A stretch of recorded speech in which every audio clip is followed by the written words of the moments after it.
Hey guys, Petrol and Badger here, QPB, and I'm bringing you the Charity of the Week commentary. A bit about the gameplay first. It's a 39-3 domination gameplay with Barrett 50 cal.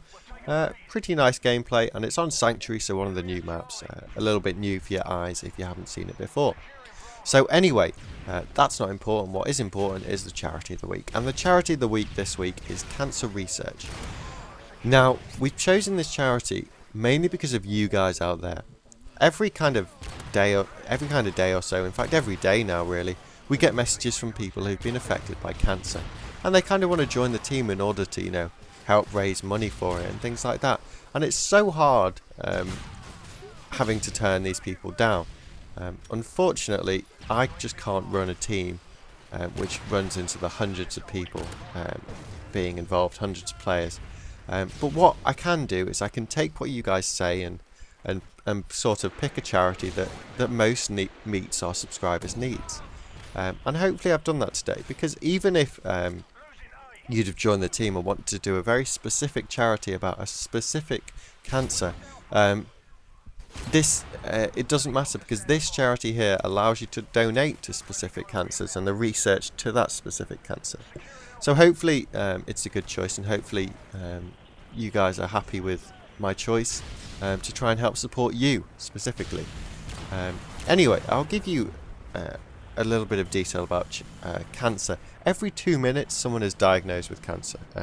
So the research that this Charity of the Week does really does save lives. And another reason why we should specifically support this charity, well, two reasons in fact, is because they receive no government funding for their research, so they rely entirely on people like myself and you guys out there supporting them. And also, our support actually does go to cancer research, unlike the likes of Coney 2012, where only a small percentage of the actual money that you gave goes to charity. 80p of every pound, or 80 cents of every dollar, goes towards work to beat cancer.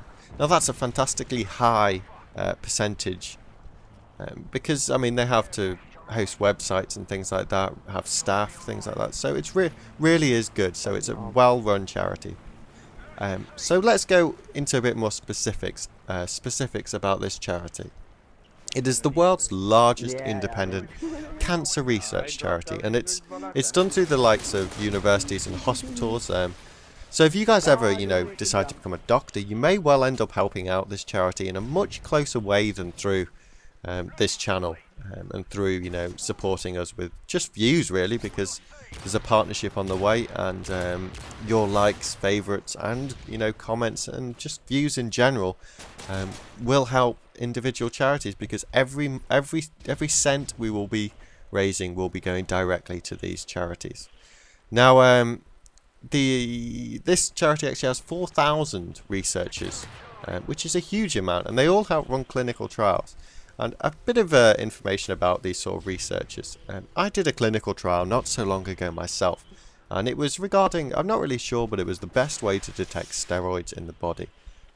Notably, I didn't have to take anything worse than a basic child steroid, and as I'm an adult, there really was no risk. But what I can say is the people running all these research studies genuinely want to try and help people out. They're not just doing it so they can have a bit of an office job instead of being a frontline medic. They're genuinely trying to help people out. And the amount of stories they told me about kids that this would help and things like that was amazing. So yeah, I genuinely think supporting research into medical problems is a great thing, and the people behind it are also great. Now, an example of how the research that cancer research has done in the past has had a direct impact. You just have to look towards prostate cancer. Now, this cancer is incredibly common. It only affects men, but it is, as I said, incredibly common. As my girlfriend, who's a medic, puts it, if you are 60, you have a 60% chance of having it. If you're 70, a 70% chance. And if you're 80, well, if you don't have it, you're probably Superman, or you just haven't realised yet. So I'm kind of sidetracking, but cancer research actually discovered one of the prostate cancer drugs, and that's called abiraterone. I'm not sure how to pronounce it, you'll have to forgive me, which is now used across the world. So you guys, the money you donate, you can say that you put something towards a drug that, you know, will help save lives, because they will in the future discover more drugs. But it's not just research that cancer research, you know, do. They help provide, you know, information to people who may be concerned about their own body. So say you're a bit worried about you found a mole or a lump or something on your body, you can go on their website and they'll give you instructions or information that might put your mind at rest, or it might just send you to a doctor. I mean, it's better to be safe than sorry. It also has specific sections of its website which help people with cancer understand in basic non-medic language their cancer, so understand their cancer and, you know, what to expect from it. And that's amazing, because often so many people with cancer feel, you know, very isolated, and this is an incredible thing to do.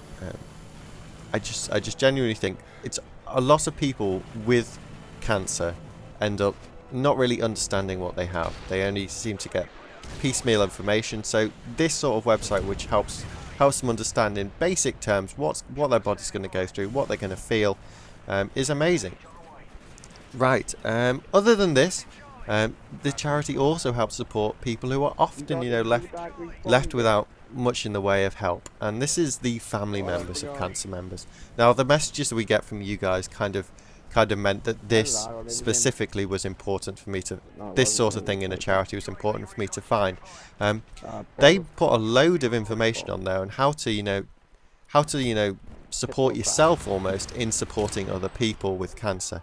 And it, I mean, that the plight, I guess, of people who have family members, maybe it's your dad or your mum or your sister, that have cancer, is kind of largely overlooked. So any help that you guys can get is amazing.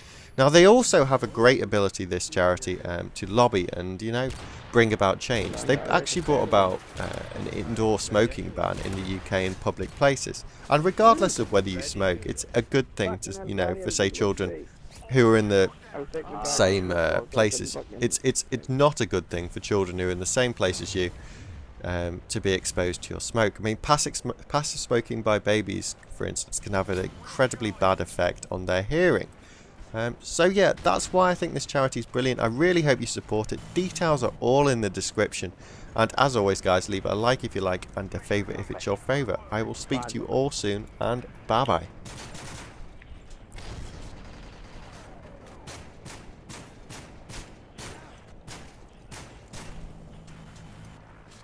I got